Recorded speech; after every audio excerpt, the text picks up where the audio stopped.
പക്ഷേ ഇതുവരെ തന്നെയെന്ന് തിരിഞ്ഞുപോലും നോക്കാതിരുന്ന വരദ ആ സമയത്ത് അവൾക്ക് അടുത്തേക്ക് വന്നപ്പോ ചാരുവിന് അവളോട് നിറഞ്ഞ പുച്ഛമാണ് തോന്നിയത്. അവൾ വരദയ്ക്ക് മറുപടി ഒന്നും നൽകാതെ അവളുടെ വീട്ടുകാരുടെ അരികിലേക്ക് പോയി. വാ മോളെ, നീയും ഇരിക്ക്. കൃഷ്ണൻ അവളുടെ കൈ പിടിച്ചു. വേണ്ടച്ചാ, നിങ്ങൾ കഴിക്ക്. നന്ദു, എടുത്ത് കഴിക്കടി. എനിക്ക് മതി, നീ വന്നേ, എന്നോട് കുറെ വിശേഷങ്ങൾ പറയാനുണ്ട്. നന്ദു ഗ്ലാസ്സിലുള്ള അവസാന മുറുക്ക് ചായയും കുടിച്ചു തീർത്ത് അവിടെ നിന്നും എഴുന്നേറ്റു. നിങ്ങൾ കഴിച്ചു കഴിഞ്ഞിട്ട് മുകളിലേക്ക് വരൂട്ടോ. ചാരു നന്ദുവിനെയും കൊണ്ട് സ്റ്റെപ്പുകൾ കയറാൻ ഒരുങ്ങി. അല്ല ചാരു, അത് ഏട്ടനറിഞ്ഞ? വരദ ഭയത്തോടെ ചോദിച്ചു. ദേവേട്ടനോട് ഞാൻ പറഞ്ഞ സമ്മതം വാങ്ങിയിട്ടുണ്ട്. ആ, എന്നാ കുഴപ്പമില്ല. പിന്നെ അവരെ കൊണ്ട് കഷ്ടപ്പെട്ട കോണി കയറിക്കണ്ട. അപ്പുറത്തെ സൈഡിൽ ലിഫ്റ്റ് ഉണ്ട്, അതിൽ പോയിക്കോളൂ. ലിഫ്റ്റോ? ചാരു അതിശയത്തോടെ ചോദിച്ചു. ആ, നിങ്ങൾ വാ, ഞാൻ കാണിച്ചു തരാം. അതും പറഞ്ഞു പോയ വരദക്ക് പിറകെ നന്ദവും ചാരുവും നടന്നു. നീ എന്താടി ഇവിടെയൊന്നും ഇതുവരെ കാണാത്ത പോലെ നോക്കുന്നേ? ചാരു ചുറ്റുപാടും അപരിചിതരെ പോലെ നോക്കുന്നത് കണ്ട് നന്ദു ചോദിച്ചു. ഞാനിവിടെ ഒന്നും ഇതുവരെ കാണാത്തതുകൊണ്ട് തന്നെ. അല്ല വരദ, നീ എന്താ എന്നോട് ഇതുവരെ ഇവിടെ ഇങ്ങനെയൊരു ലിഫ്റ്റ് ഉള്ളതിനെ കുറിച്ച് പറയാതിരുന്നത്? അയ്യോ, നീ അറിഞ്ഞിട്ടില്ലായിരുന്നു ഇത്? ഏട്ടൻ പറഞ്ഞു, അദ്ദേഹം ലിഫ്റ്റിൽ കയറാൻ നിന്നോട് പറഞ്ഞപ്പോ നിനക്ക് ഇതിൽ കയറുന്നത് ഇഷ്ടമല്ലെന്നും പേടിയാണെന്നൊക്കെ നീ പറഞ്ഞൂന്ന്. അതാ ഞാൻ എന്നെ ഇതേക്കുറിച്ച് ഒന്നും പറയാതിരുന്നത്. കാലമാണ്, എന്നെ മനഃപൂർവ്വം ഉപദ്രവിക്കാനുള്ള എല്ലാ വഴികളും അയാൾ ഒരുക്കി വെച്ചിട്ടുണ്ട്. ഷോ, ഇങ്ങനെ ഒരു സംവിധാനം ഇവിടെ ഉണ്ടായിട്ട് വെറുതെ ആ 18-ാം പടി കയറിയിട്ട് കാല് പണിയാക്കി. ചാരു മുഖം ചുളിച്ചുകൊണ്ട് പതിയെ പറഞ്ഞു. ചാരു, നിനക്ക് എന്നോട് എന്തെങ്കിലും പിണക്കമുണ്ടോ? എനിക്ക് നിന്നോട് എന്തിനാ പിണക്കം? ഈ വീട്ടിലുള്ളവരുടെ ആരുടെയും സ്വഭാവം എനിക്ക് മനസ്സിലാക്കാൻ പറ്റിയിട്ടില്ല. എന്തായാലും നിങ്ങളൊന്ന് കാണിക്കുന്ന സ്നേഹം വിശ്വസിക്കാൻ പറ്റില്ല എന്ന കാര്യം പൂർണ്ണ ബോധ്യമായി. എടി അത് വേണ്ട വരദ, അതേക്കുറിച്ച് നമുക്ക് പിന്നീട് സംസാരിക്കാം. അപ്പോഴേക്കും ലിഫ്റ്റിന്റെ വാതിലുകൾ തുറന്നു. നന്ദുവും ചാരുവും അതിൽ കയറി അവർ മുകളിലേക്ക് പോയി. വീഡിയോയിൽ മാത്രമേ ഇങ്ങനെയുള്ള വീടുകളൊക്കെ ഞാൻ കണ്ടിട്ടുള്ളൂ. എന്താ ഒരു സെറ്റപ്പല്ലേ? ലിഫ്റ്റ് ഇറങ്ങി അവിടെയൊക്കെ കണ്ട് നന്ദു പറഞ്ഞു. ചാരു ഒന്ന് മൂളുക മാത്രം ചെയ്തുകൊണ്ട് അവളുടെ മുറിയുടെ വാതിൽ തുറന്നു. ഇതെന്താടി, സ്വർഗമോ? അവളുടെ മുറിയുടെ മനോഹാരിത കണ്ട് നന്ദുവിന്റെ കണ്ണുകൾ തിളങ്ങി. വാ, നീ ഇരിക്ക്. എന്നിട്ട് പറ, എന്തൊക്കെയുണ്ട് വിശേഷം? ക്ലാസ്സിന് പോയിരുന്നോ നീ? ആ, ഞാൻ പോയിരുന്നു. ബസ് സ്റ്റോപ്പിൽ നിൽക്കുമ്പോ നിന്റെ ക്ലാസ്സിലെ അഭിരാമിയെയും രഹനയെയും കണ്ടു. അവർ ചോദിച്ചു നീ ഇനി എന്നാ ക്ലാസ്സിലേക്ക് വരുന്നതെന്ന്. എനിക്കിനി വീടിന്റെ പുറം ലോകം തന്നെ കാണാൻ കഴിയുമെന്നറിയില്ല. എന്നിട്ടല്ലേ കോളേജിൽ പോകുന്നത്. എന്തൊക്കെയാ ചാരു നീ പറയുന്നേ? ശരിക്കും എന്താ നിന്റെ പ്രശ്നം? ഞാൻ വന്നപ്പോ തൊട്ട് ശ്രദ്ധിക്കുന്നുണ്ട്. എന്റെ പഴയ ചാരുവേ അല്ല നീ. അവൾ ആകെ മാറിയിരിക്കുന്നു. നന്ദു, അവൾ കരഞ്ഞുകൊണ്ട് നന്ദുവിനെ പോയി കെട്ടിപ്പിടിച്ചു. അയാൾ എന്നെ ഒരു ഭാര്യയായിട്ടല്ലടി കാണുന്നത്. ഞാൻ ശരിക്കും ഇവിടെ ആരാ, എന്താ, എനിക്കിവിടെയുള്ള സ്ഥാനം എന്നൊന്നും എനിക്കറിയില്ല. എന്താ ചാരു, ദേവിന് നിന്നെ ഇഷ്ടമല്ലേ? ഇഷ്ടമല്ലെന്ന് മാത്രമല്ല, എന്നോട് അയാളുടെ ഉള്ളിൽ അടങ്ങാത്ത വെറുപ്പാണ്. അതിന് കാരണം എന്താണെന്നൊന്നും എനിക്കറിയില്ല.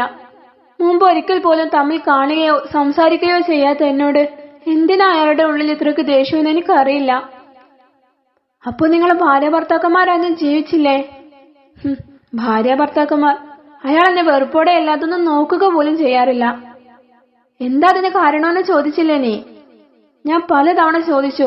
പക്ഷേ എനിക്ക് എത്ര ആലോചിച്ചിട്ടും ഒരു ഉത്തരവും കിട്ടാത്ത മറുപടിയാ അയാൾ എനിക്ക് നൽകുന്നത്. അയാൾ എന്നെ വില കൊടുത്തു വാങ്ങിയതാണത്രേ. വില കൊടുത്തു വാങ്ങാൻ നീ എന്താ വല്ല കന്നുകാലിയോ മറ്റോ ആണോ?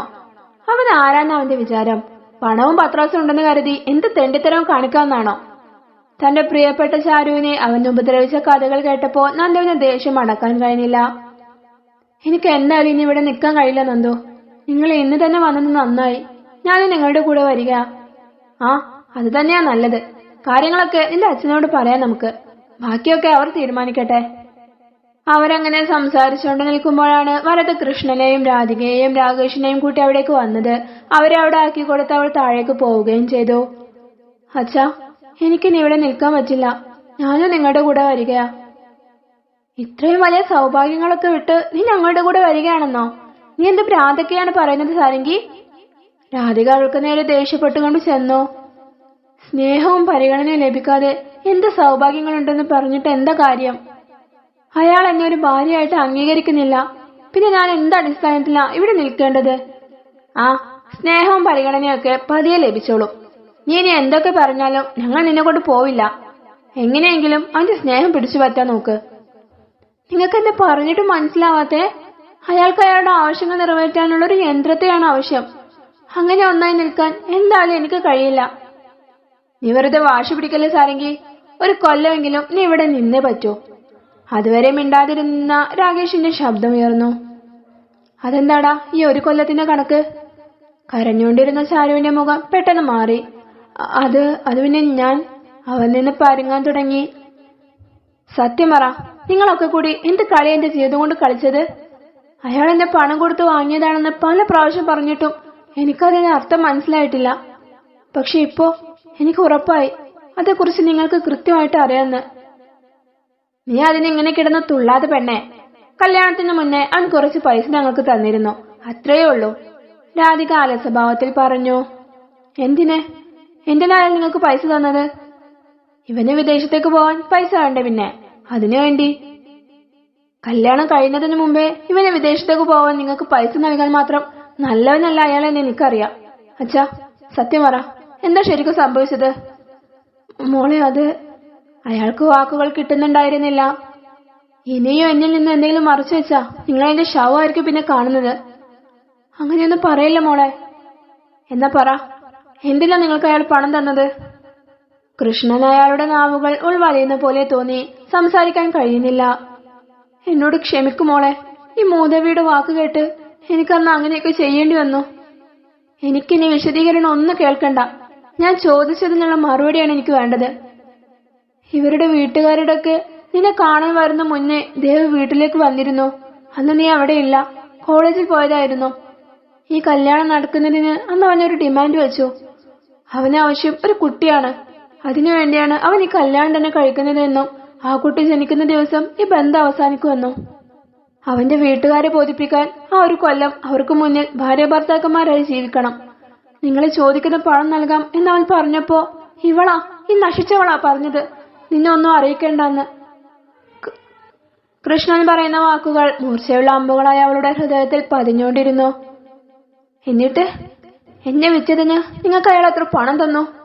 അല്പനേരത്തെ മൗനത്തിനു ശേഷം ചാരു കൃഷ്ണന്റെ ഷർട്ടിന്റെ കോളറിൽ പിടിച്ചുകൊണ്ട് ചോദിച്ചു. മോളെ, അത് പറയേ. ഇവന് വിദേശത്തേക്ക് പോവാൻ 50 ലക്ഷം രൂപയാണ് ആവശ്യമെന്ന് പറഞ്ഞപ്പോ അന്നവൻ അതുകൊണ്ടുവന്ന് തന്നിരുന്നു. എന്റെ ശരീരത്തിന് അത്രയാണോ നിങ്ങൾ കണ്ട വില?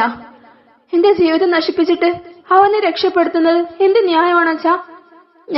ഞാൻ ഇനി എന്താ ചെയ്യേണ്ടത്? ഈശ്വരാ. ചാരുവിന് ഭ്രാന്ത് പിടിക്കുന്ന പോലെ തോന്നി. നീ ഇത്രയൊക്കെ കിടന്ന് ആർക്കുകയൊന്നും വേണ്ട. നിന്നെ അങ്ങനെ ഒരു കൊല്ലം കഴിഞ്ഞ് ഇവിടുന്ന് പടിയിറങ്ങി പോരാനല്ല അവന്റെ കൂടെ പറഞ്ഞയച്ചത്. നീ നല്ല പെണ്ണാണെങ്കിൽ ആ ഒരു കൊല്ലം കൊണ്ട് അവന്റെ സ്നേഹം പിടിച്ചു പറ്റാൻ നിനക്ക് പറ്റും. അത്രയേ ഞങ്ങൾ വിചാരിച്ചിട്ടുള്ളൂ. മിണ്ടിപ്പോരുത്. എന്നെ നിങ്ങൾ പ്രസവിച്ചതല്ലേ? ഇവൻ ജനിച്ച അന്നു മുതൽ നിങ്ങളിൽ നിന്നും ഒരു അമ്മയുടെ സ്നേഹമോ പരിഗണനയോ ഒന്നും എനിക്ക് ലഭിച്ചിട്ടില്ല.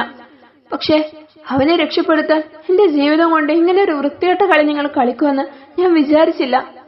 സ്വന്തം മകളെ കച്ചവടച്ചരക്ക് പോലെ ഒരുത്തന് വില പറഞ്ഞു വിറ്റിരിക്കുന്നു. മോളെ, ഞാൻ പറയുന്നതൊന്ന്. കൃഷ്ണൻ അവൾക്ക് നേരെ കൈകൂപ്പിക്കൊണ്ട് വന്നു. എന്നെ അങ്ങനെ വിളിച്ചു പോരുതിനി. തുടരും.